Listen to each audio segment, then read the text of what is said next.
Hi everybody. I've got a little horse here that's only just been sent here to be started off a client. The client's done a couple of clinics with me, and she's done a good job of getting this little horse to sort of be soft around people, and also starting to understand about following feel.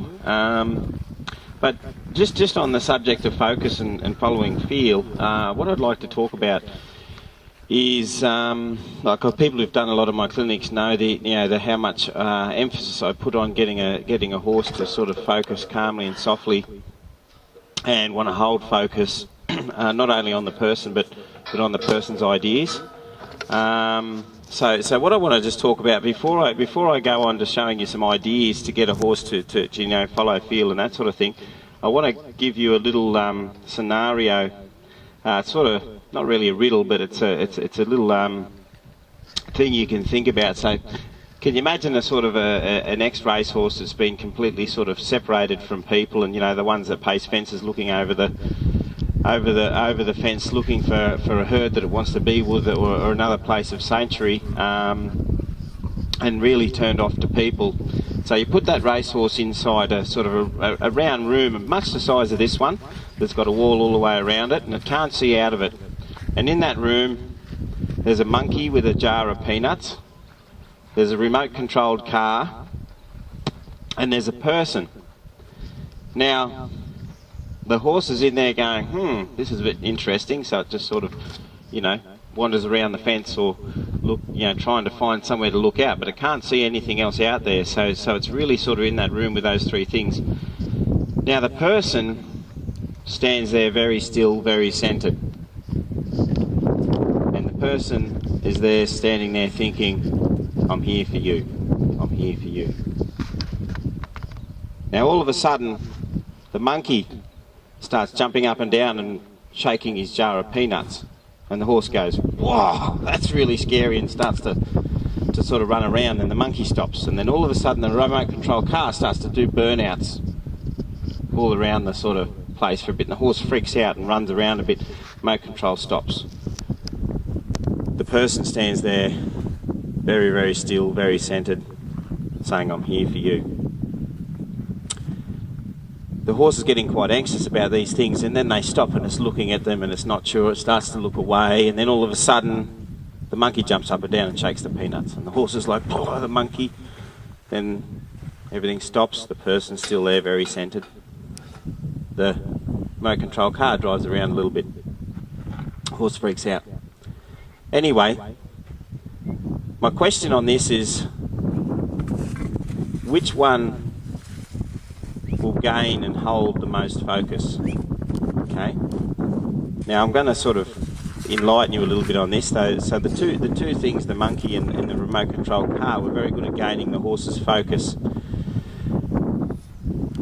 The person, not much at the start, but what would start to happen, and I've proven this a few times at clinics with people's horses that are a little bit like the horse I just explained, is the horse starts to look for a herd or look for help.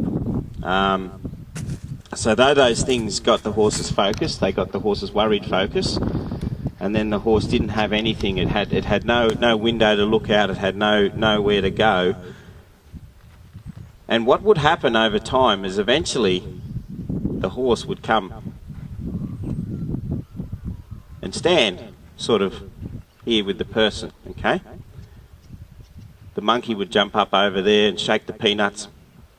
The horse would cast its focus for a moment, but then it would go, I'm going to hold my calm focus here. The remote control would burn around over there. The horse would cast a bit of focus over there, but then it would hold its calm focus here. Okay. Now what holds the horse's focus is the calmness and the centeredness and the sort of leadership quality of the person, and the need for that horse to have a herd. Okay. So that's very important. Oftentimes we take horses out of a paddock, we take them away from a herd. We have to replace them with replace the horse with a herd. Okay, so the horses oftentimes suffer separation anxiety because they want to be elsewhere. They want to be to their last safety point. Okay, so the person didn't have to do anything in that room The person just had to be there and wait on the horse until the horse came and said, I might need you, okay?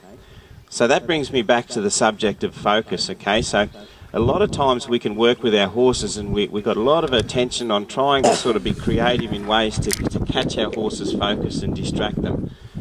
Now, focus, without a horse's focus, it's very hard to do anything, because the horse has another desire. So there's another desire to be elsewhere, to do something else. So the horse will be constantly worrying about things.